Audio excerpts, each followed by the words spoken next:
Good evening students. SBMJ school Butharamanatti के online tutorial में आपका स्वागत है। मैं हूं आपकी हिंदी अध्यापिका गीता को लेकर आपको मैं कक्षा 8वीं में आज पढ़ाने जा रही हूं व्याकरण का एक भाग मुहावरे। वैसे तो आप मुहावरे का अर्थ वगैरह लिखना जानते हैं, लेकिन यहाँ पे मैं आपको आज पढ़ा रही हूँ मुहावरे की परिभाषा और उसके कुछ और उदाहरण जो कि आपको पढ़ने में बहुत ही आसानी होगी। तो यहाँ पे देखिए किस तरह से मुहावरे की परिभाषा दी गई है। उसके पहले जो है उदाहरण दिए गए हैं। तो भाषा में कुछ शब्द प्रयोग विशेष अर्थ प्रकट करते हैं। जैसे भारतीय सैनिकों ने शत्रु को मुंह तोड़ जवाब दिया। तो ये जो 4 वाक्य मैं पढ़ूंगी, इनमें जो शब्द रेखांकित किए गए हैं उनसे आप ध्यान से पढ़िए। उन शब्दों को आप ध्यान से पढ़िए।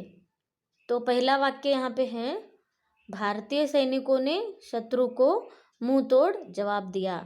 दूसरा वाक्य है, सिंह शिकार पर टूट पड़ा, कभी न कभी तो हमारे दिन भी फिरेंगे, बादशाह ने युवक की पीठ सहलाई। तो इन वाक्यों में मुंह तोड़ जवाब देना, टूट पड़ना, दिन फिरना और पीठ सहलाना, इन प्रयोगों पर ध्यान दीजिए। जैसे मैंने बताया, मुंह तोड़ जवाब देने का अर्थ है अच्छी तरह से शत्रु का सामना करना। तो मुंह तोड़ जवाब देना ये एक मुहावरा है। तो इसका अर्थ है अच्छी तरह से शत्रु का सामना करना।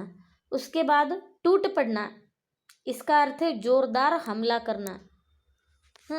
दिन फिरना, इसका अर्थ है बुरे दिनों के बाद अच्छे दिनों का आना।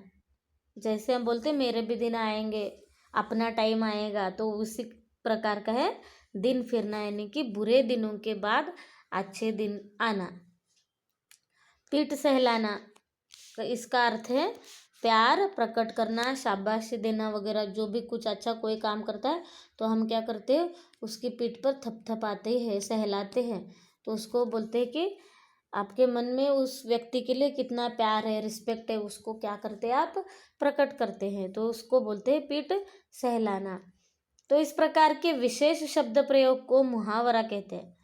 मुहावरे सीधी सादी बात को अनोखे ढंग से प्रकट करते हैं। और आपको एक बात बता दूं, मुहावरे कभी भी पूर्ण वाक्य नहीं होते, ये एक वाक्य का अंश होते हैं, एक आधा हिस्सा होते वाक्य का। तो ये जो है भाषा को बहुत ही सुंदर बनाते हैं। जैसे कि हम सुंदर दिखने के लिए नए नए ऑर्नामेंट्स का इस्तेमाल करते हैं, वैसे आपकी भाषा सामने वाले व्यक्ति पर उसका प्रभाव अच्छी तरह से होने के लिए हम क्या करते हैं, इन शब्दों का मुहावरों का उपयोग करते हैं। तो ऐसे ही विशेष शब्द प्रयोग को हम क्या कहते हैं, मुहावरे कहते हैं। और वो सीधी बात को एक अलग और अनोखे ढंग से, लेकिन सामने वाले व्यक्ति पर उसका क्या हो जाता है, असर पड़ जाता है, उस प्रकार से प्रकट करते हैं। तो भाषा में मूल अर्थ से भिन्न इसकी जो परिभाषा है, इस तरह से भाषा में मूल अर्थ से भिन्न विशेष अर्थ प्रकट करने वाले शब्द प्रयोग को मुहावरे कहते हैं।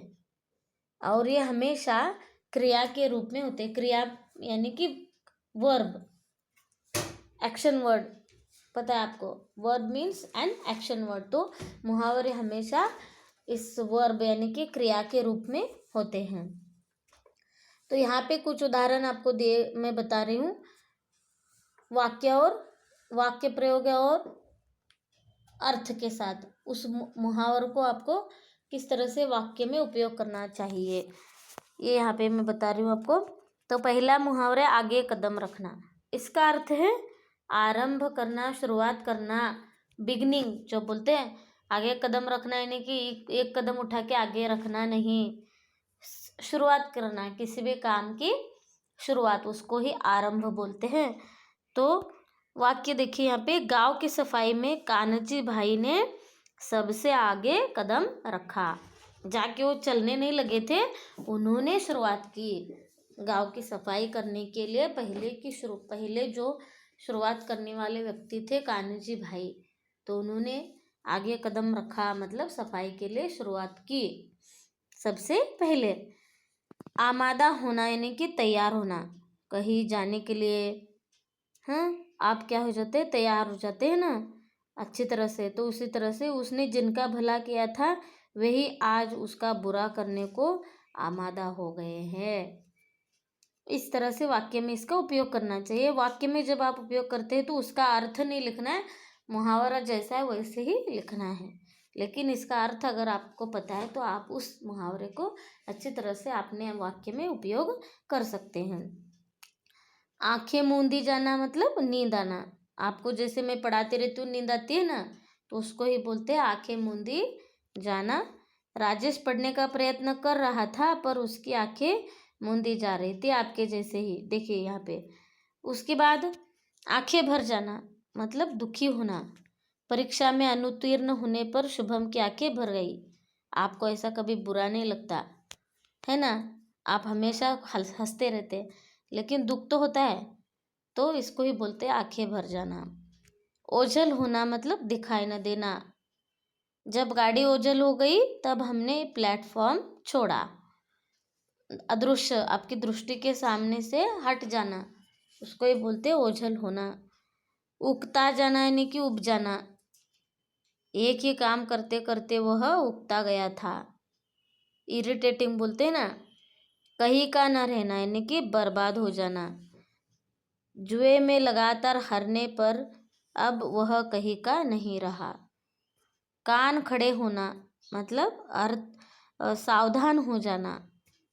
वाक्य देखिए यहाँ पे, झाड़ियों के पीछे किसी को छिपते देखकर चौकीदार के कान खड़े हो गए। अलर्ट, टू बी अलर्ट बोलते हैं ना। कान उठ के अपने जगह से खड़े नहीं होते बच्चों, आप क्या हो जाते, सावधान यानी कि अलर्ट हो जाते हैं। तो उसके ही बोलते हैं कान खड़े होना। उसके बाद जो है कान खोलकर सुनना, ध्यान से सुनना।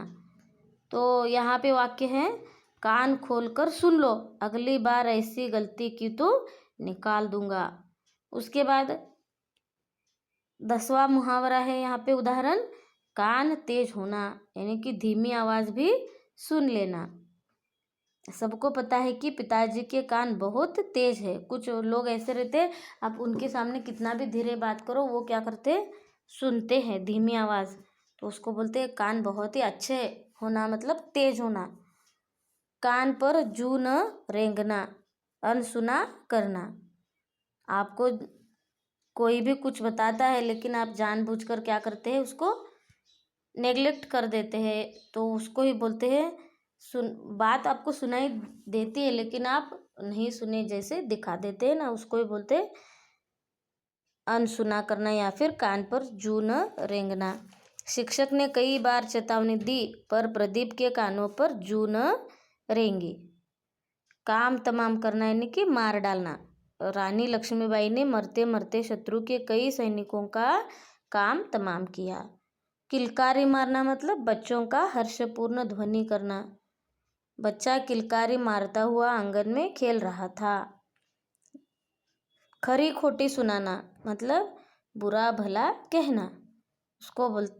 इसका वाक्य है हमारी पड़ोसन मामूली सी बात पर भी खरी खोटी सुनाने लगते हैं। झगड़ालू जो लोग होते हैं उनके लिए ऐसे मुहावरे का इस्तेमाल करते हैं।